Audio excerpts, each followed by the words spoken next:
I've always loved comedy, always, my whole life. And the first time I did it was at Rain Dogs, and I just wanted to do it to see if the stuff that I thought was funny to anybody else. And then I just kept writing jokes. Like, I'm literally only, like, I didn't want to do it anymore. I wanted to do it once and die and be done. And I just like kept writing jokes, so I kept going up to see if people thought, like, agreed with me on that shit too, you know?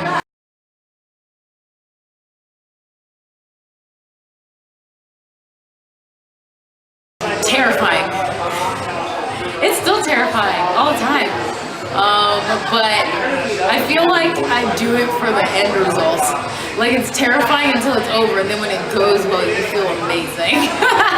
But the rest of it, even when you like think it's just, yeah, I guess it's just like the validation of knowing that shit works. Like something that you think in your head by yourself, and you're like, is that funny?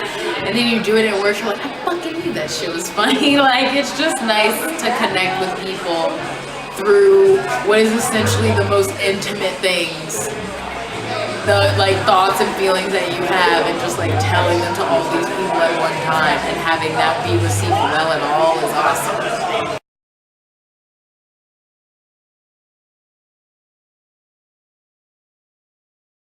One of my friends in high school, one of like the first comedy CDs that wasn't like some old album my parents had, was my friend gave me one of Dave Attell's CDs and let me borrow it for like a week before, because he was a senior in high school and I was a junior, and it was like the week before we left for boot camp.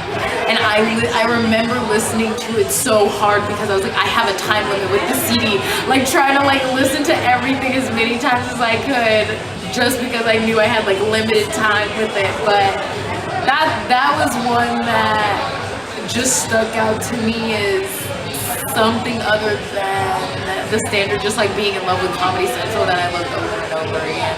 Fucking Bill Burr's, but I don't even know, it's like maybe his fourth one. I was probably the last time that I laughed so hard I had to like crawl to things, so that's like definitely in the top. And probably like Maria Bamford, like her Comedy Central Presents, like it's a half hour that's super short. She's like really old, she has like long blonde hair in it, but that was one of the ones where it was like the first time I saw a female comic doing stuff that wasn't related to dating or hating men or any of that. It was just like a lady doing crazy impressions and being super fucking weird, and I love that. That's probably, I'll pick that one. Maria Bamford's half hour Comedy Central Presents. That was my shit.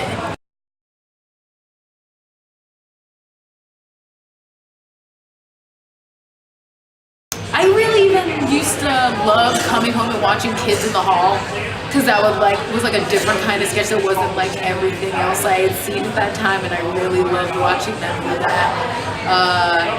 Kids in the Hall was awesome. What else? Movie-wise, okay, I'm gonna go classic full-on like years of my life, Ace Ventura. Like not even current, just what that comedy did for me as a child, and like being able to do things that would maybe seem crass, but they were so goofy you could get away with them. Like probably Ace Ventura. I'm gonna go with both of them. I'm not even gonna pick one or two. I'm gonna go both of them. And because it's Christmas, Home Alone. It's like not the kind of comedy you necessarily love, but like even the small parts of Home Alone, like Marv is a fucking moron, and I love Marv as a comedic actor in Home Alone. So for lack of not being able to think of anything else, I'm gonna go with that. I'm not even gonna go people, I'm gonna go cartoon home movies. Home movies is like hands down, like I love The Simpsons, just classic my whole life, but home movies, when I found that as a cartoon on Adult Swim, I fell in love with it so hard. And like knowing Dr. Katz, but knowing Dr. Katz from a younger time in my life where I didn't really even know how funny some of the stuff I was laughing at was, to see home movies and see like a child voice in that same kind of comedy. I fucking love home movies. That one. There we go. I think that was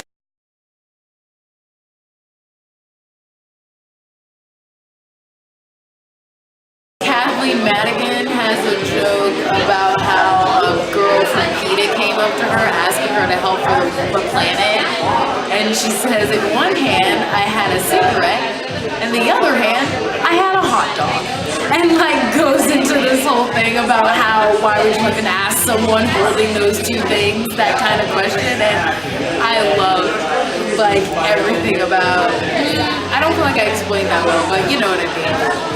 Let me try to do another one just in case. It's like, also I'm just thinking of, now there's like jokes that I like that are just jokes my friends have told me.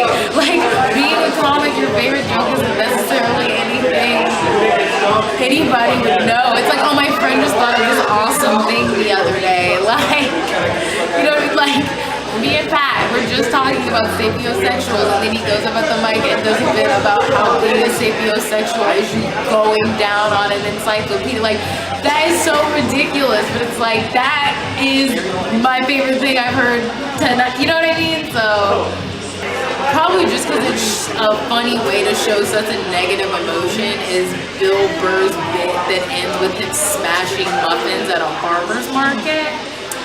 If anybody knows what bit I'm talking about, it's hilarious, so that's going to be my favorite one.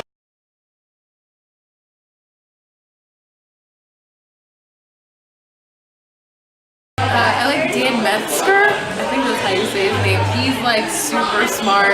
He does a lot of like really fact-based comedy where you're getting everyone on board for some topic that they probably never think of. Like, I think I like him because he brings so much of his personal passions into his act, and they're so niche that you would never think a whole audience would be on board for him, like improvising about dinosaur facts, but they do it and it's awesome. So that would be pretty cool.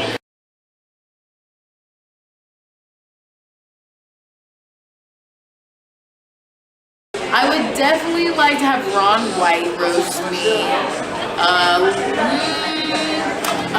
Fucking Bridget, and I can't think of her last name right now, but like the super brash, beautiful, hilarious woman from New York, Bridget, I'd have her roast me. And some of my friends, like you guys, no one that ever was, no, I won't say that person. I'll say like, I'd let Andrew Dice Clay roast me. I feel like if I'm gonna do it, get like the worst, most horrible, like just like submersion therapy of roasting, I would pick him. Do I need one more? Two more? One more.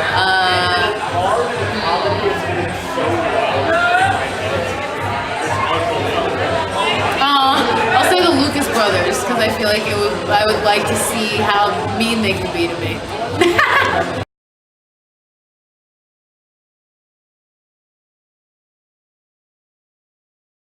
I like stand-up. Stand-up's my shit. I'm not super into anything else but jokes and being on stage and telling jokes. Like, even I feel like there's a lot of things that you can benefit from, like trying other things and you can do improv and all that, but I love stand-up, so that's kind of my thing.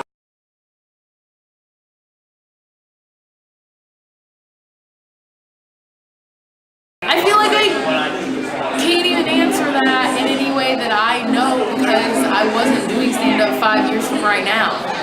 So, and you know what I mean? Like, you could have asked me and I wouldn't have even done stand-up yet. So, who the hell knows, dude? Like, as long as I'm telling jokes, I'll be happy, so.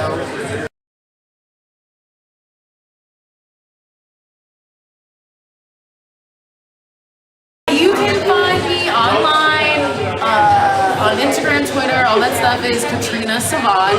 It's just Davis backwards because there's a billion Davises in the world. But yeah, and I'm a part of a comedy special with 6 other awesome lady comics called Everything Is Fine on Seed and Spark, which is this awesome streaming channel that like works with artists and gets all these new visions out there, like they're the shit. So that's like the coolest thing I did this year.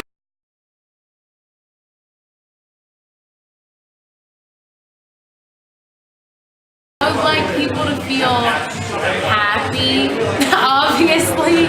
I think the best I feel is when people tell you that they or having a really bad day or didn't even want to be there or like something like that. And it kind of, comedy really can, like, I know it sounds super fucking lame and shitty, but comedy really can turn things around for people sometimes. So like, it's like that kind of effect on people. And then people just relating to you. Anytime someone comes up to you and is like, oh my gosh, my mom does that, or like what, any kind of like real connection you have with people on sort of that mass platform is awesome.